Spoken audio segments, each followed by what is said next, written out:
farol que me guia, é a luz do meu caminho.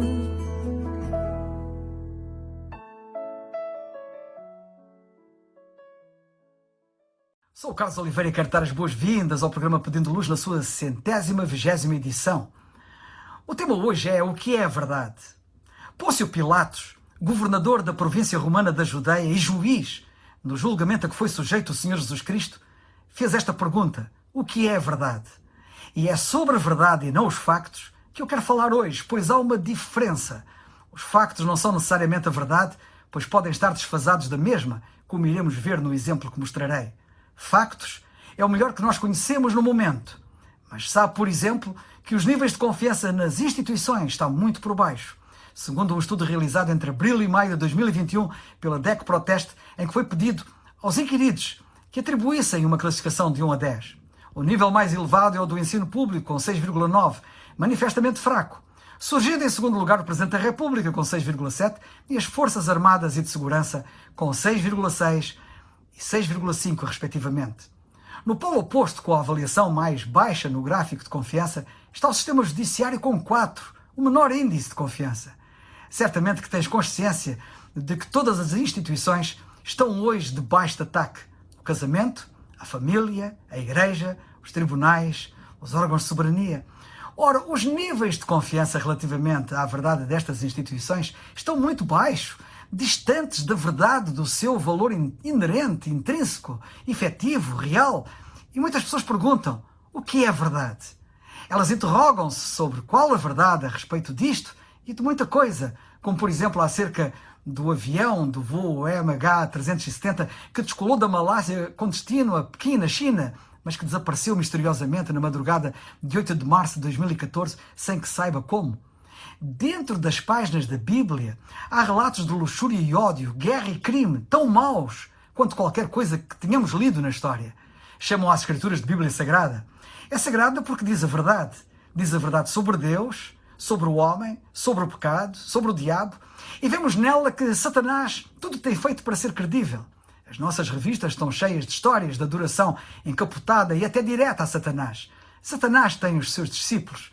Ele tem demónios, feitiçaria, bruxaria e bruxos a encher revistas, jornais e até blocos noticiosos. E o diabo e as suas legiões parecem estar a ganhar força e terreno para a última grande conquista da terra, que a Bíblia diz que irá acontecer brevemente, diz nas profecias. Agora, o Senhor Jesus Cristo não receou em chamar a Satanás aquilo que ele é.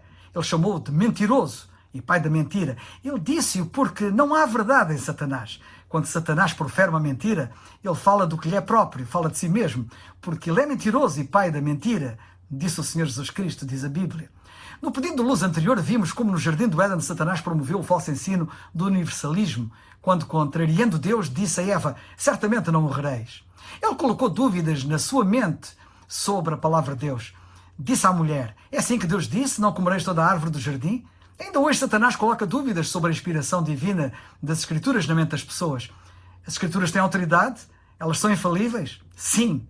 Deus disse que certamente morreriam se transgredissem, e morreram mesmo. A morte do homem tornou-se a maior certeza de toda a humanidade, ninguém escapa. Mas Satanás também ensinou o humanismo, a ideologia popular, aparentemente muito boa, meritória, porém ilusória, enganatória e até mesmo contraditória, quando disse que Adão e Eva seriam como Deus. Ora, é isso que os humanistas creem e ensinam, que o homem é o Deus de si mesmo, o seu próprio Deus. Já dediquei um programa a explicar o engodo do chamado humanismo, no dia 14 de maio de 2021, sob o título Humanismo ou Humanitarismo. Agora, a primeira vez que o homem teve que fazer uma escolha entre a verdade de Deus e a mentira do diabo, ele escolheu a mentira do diabo. E quando Adão e Eva rejeitaram a verdade de Deus e aceitaram a mentira do diabo, esse foi o momento em que todos os problemas do mundo inteiro começaram. E não há como disfarçar. Há cerca de 2000 anos, por exemplo, as pessoas não preferiram o assassino e salteador Barrabás em troca do santo Jesus Cristo?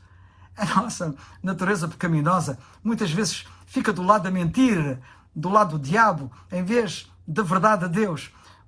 porque nos tornamos pecadores. Preferimos acreditar na mentira do diabo do que na verdade de Deus. Nota que uma criança pode mentir mesmo antes de falar, pode roubar antes de poder andar. Um pai bem pode perguntar ao seu filhito, antes que ele possa falar ou andar: pegaste na boneca da tua irmã?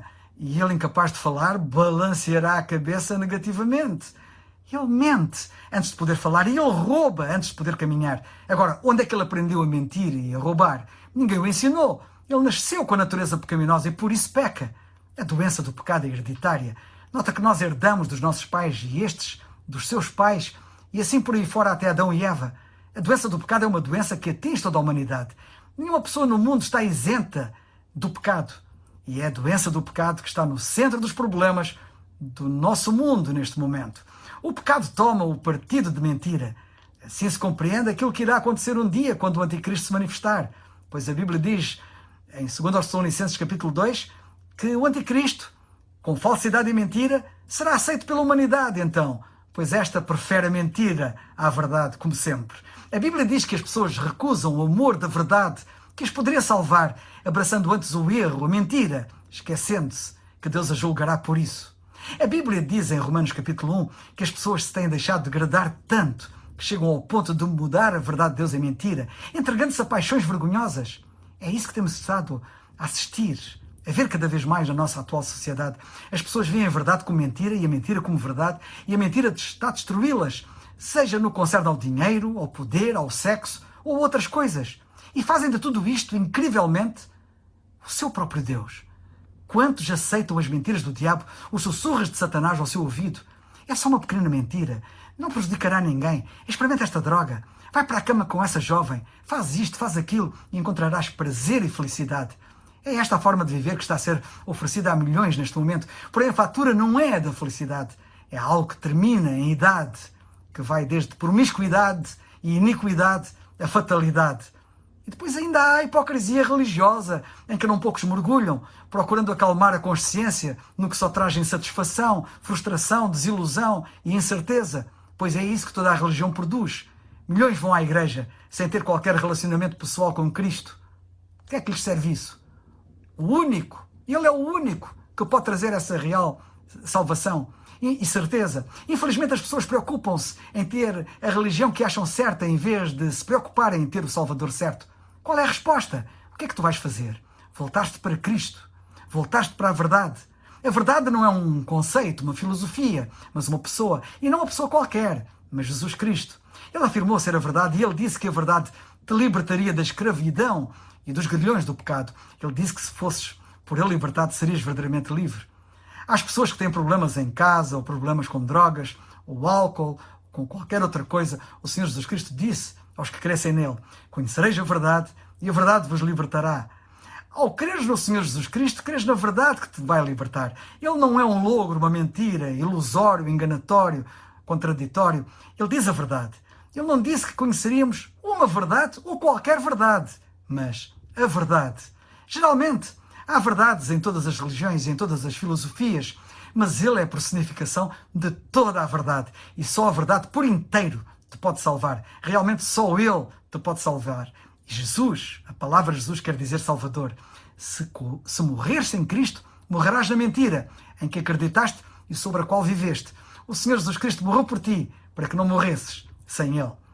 O Senhor Jesus Cristo afirmou ser a verdade suprema. Estás disposto a encarar a verdade?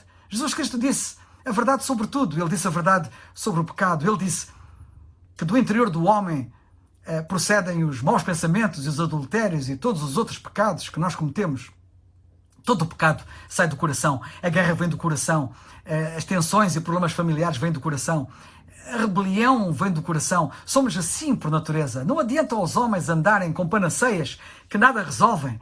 Têm que eliminar a fonte do problema, mas não o conseguem, pois só Cristo pode chegar à fonte, só Ele o pode resolver. Mas além de Ele ter dito a verdade sobre o pecado, Ele também disse a verdade sobre o amor. Ele disse que Deus amou o mundo de tal maneira que deu o seu Filho unigênito, para que todo aquele que nele crê, tu também, não pareça, mas tenha a vida eterna. Deus ama-te e quer salvar-te, mas é-te requerida fé. Tens que crer nele. Por isso tanto é que faço do que a Bíblia diz a quem quer ser salvo. Crê no Senhor Jesus Cristo e serás salvo. Atos 16:31. Talvez perguntes, mas como é que Deus me pode amar? Não sabes aquilo que eu tenho feito. cometi tantos pecados. Eu não tenho que saber.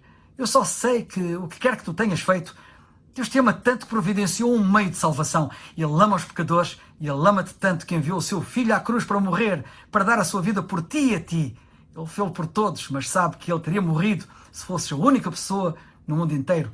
Ele ama-te, Ele ama o mundo, mas o apóstolo Paulo disse, Ele me amou a mim. Nunca te esqueças que Ele te ama a ti. Te ama, te ama. E Ele quer que tu agora creias nele. Creias nele apenas como teu único e suficiente Salvador. Quando Ele estava na cruz, porque Ele era Deus, Ele teve a capacidade de olhar para os mais de 20 séculos seguintes e ver-te e poder dizer, estou crucificado nesta cruz por ti. Disseste mentiras, cometeste imoralidade, roubaste, deste ouvidos ao diabo, fizeste muita coisa má, é verdade. Mas sabe que os teus pecados estão a ser colocados sobre mim. Estou a morrer por ti. Estou a ser castigado em teu lugar para te livrar do castigo. Estou a ser castigado por ti. Estou a experimentar em mim o teu inferno. Eu poderia descer agora da cruz, indo tu para o inferno, mas eu amo-te demais para isso acontecer. Vou aqui permanecer e aqui morrer por ti, dando-te deste modo a minha vida, a vida eterna, a fim de poderes viver uma eternidade para sempre feliz. Ora, foi exatamente isto que o Senhor Jesus Cristo fez por ti. E Deus ressuscitou dos mortos e Ele agora está vivo para todo sempre, aguardando que creias a todo o instante. E a tempo. O que vais fazer? O que Ele fez por ti só tem validade se tu creres. Antes de uma pessoa vir a Cristo, é escrava do pecado. Nenhuma outra verdade a pode libertar. A verdade científica não a pode libertar, nem a verdade matemática ou filosófica. O suicídio também não a libertará. O suicídio só mata o corpo, não pode matar o espírito nem a alma. Só a verdade que Cristo é te pode tornar livre. Livre da pena, da condenação do pecado. Não tens que ir para o inferno. Podes evitar esse terrível julgamento de Deus se creres que Cristo já foi julgado em teu lugar. Mas tens de crer em Cristo como teu Salvador. Receio que o diabo está no chicote e tu ainda lhe obedeças. Nesse caso, és seu escravo e vais continuar a ser. Tu não pensas que és. Tu és. Mas podes ser livre agora mesmo se creres já em Cristo e deixares que Ele te transforme. Crê, pois, no Senhor Jesus Cristo e serás salvo, como diz a Bíblia em Atos 16, 31. É o farol